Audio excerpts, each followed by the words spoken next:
दिल दोस्ती दुनियादारीच्या कालच्या भागात सर्वांच्या लाडक्या ॲनाचा वाढदिवस होता। 1 एप्रिल सारख्या मोक्याच्या दिवशी ॲनाचा जन्म झाला याचं कैवल्य आशू आणि सुजयला अगदी नवलच वाटलं, पण ते पटलंही। ॲनाने सकाळी उठून सर्वांसाठी फ्रूट कस्टर्ड बनवलं होतं, जे एकट्या आशूने संपवलं, लोकांची नजर चुकवून।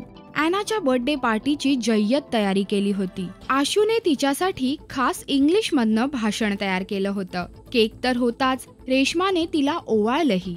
सुजयने तिच्यासाठी 3 गिफ्ट्स आणले, फुलांचा बुके, इयरिंग्स आणि हो, तिच्या आई बाबांची सरप्राईज व्हिजिट। पण पहिली 2 गिफ्ट्स तर शक्य झाली, पण तिसरं गिफ्ट मात्र बारगळलं, कारण ॲनाच्या आई बाबांनी ऐन वेळेस येणंच कॅन्सल केलं। ॲनाचे आई बाबा वेगळे झाले तेव्हापासून ॲनाचे ऑलमोस्ट सगळे बर्थडे असेच असतात, पण ह्या वेळेस त्या दोघांनी प्रॉमिस करूनही ॲनाच्या बर्थडेला हजेरी लावली नाही, याचं तिला खूप वाईट वाटलं आणि हसरी ॲना हसत हसतच रडू लागली। तिचं रडणं पाहून चक्क कैवल्य हळवा झाला, पण तरीही आपल्या सरकॅस्टिक स्वभावाला धरून त्याने ॲनाचं सांत्वन केलं।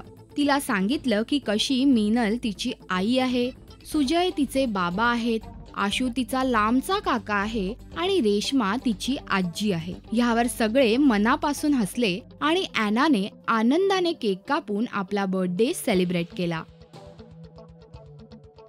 नमस्कार, मी दिल दोस्ती दुनियादारी मधली मीनल। तुम्हाला जर आमच्या शोचे सगळे अपडेट्स हवे असतील तर please subscribe to Rajshri Marathi.